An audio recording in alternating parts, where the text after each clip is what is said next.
Well, if you're like me, your vehicle is a second home, and you know all of its little idiosyncrasies until you lift the hood. Then the car becomes unfamiliar territory, like when your radiator becomes an issue. Do you replace it or do you repair it? Well, here to answer that question, Brian Bowersock with West Escondido Auto. Thank goodness for people like you, Brian, because I'd have to keep buying new cars because something would go wrong. I'd have to abandon that one and get another car and abandon that one. So there's this whole new wave of radiators. No longer can you repair radiators. Well, years ago, you can actually repair them. The problem has come in, though, that the parts often, because what we've gone to is an aluminum plastic radiator. This is a newer style radiator here, which is aluminum plastic. This is an older style radiator here, which is all brass, which is quite a bit heavier. In the old days, what we used to do is the top cans are soldered on. They'd separate them and do what they called a rod or repair, and they'd actually clean out all these fins where the coolant runs through, that the air blows through to cool the motor. What's happened is, though, to lighten up the vehicle because of gas mileage, which has been our concern for years now. Years ago, we've gone to what aluminum plastic radiator, which have plastic tanks on the top and aluminum core.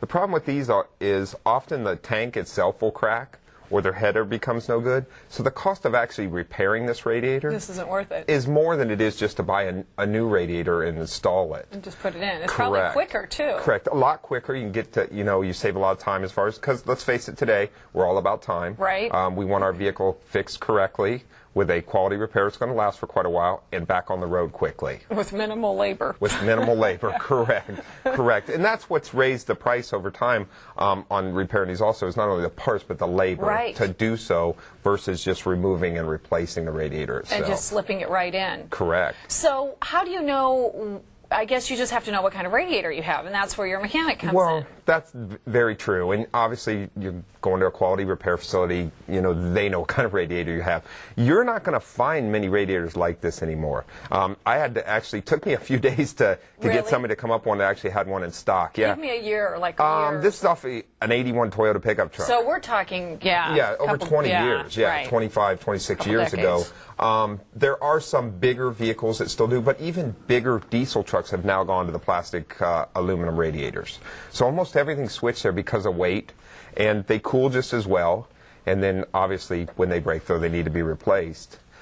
Price-wise, what is it? What is the difference? I mean, back in the day when you could actually repair it, was it significantly cheaper than replacing the whole piece, or? Back in the day, it was a lot cheaper to replace it. I mean, to repair a brass radiator, yes, because of the cost of it and everything. Now with aluminum radiators, like I said, if you try to repair it, it's not worth the cost because you can replace it for cheaper than you can spend the labor and time to have somebody take it apart, try to find a broken part for it, fix it, and get it going usually. So what's the basic lifespan of a radiator? I mean, when should you start to wonder, look for that telltale steam? To be honest with you, a radiator can last the life of the vehicle if you take care of the cooling system, if you don't overheat the vehicle.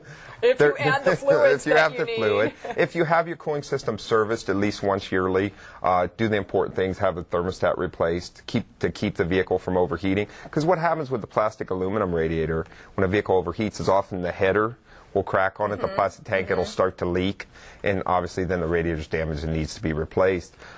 It also can get plugged up inside without changing the coolant on a regular basis. This is what the good coolant looks like, good this coolant. bad ugly coolant. That's it right there. And your mechanic can tell you if you're reaching that point where you should start keeping an eye on it or changing all of your fluids, right? You don't have to remember that. You don't have to remember that. If you go to a quality facility and take your vehicle there to be serviced, they should be keeping your records. They know. We also do what's called a strip test on the coolant often that gives a pH balance on it, tells how the life consistency of the coolant, what it's looking like, what it's good to what freezing point and stuff like that. And that's how you make a determination on replacing it if you haven't seen the vehicle before. And replacing this coolant is going to be a lot cheaper than if you get to the point where you're cracking the top of your radiator. Absolutely. Keeping your cooling system in good working order is a lot more cost effective than it is to obviously have to replace a radiator. Thank goodness for people like you, Brian.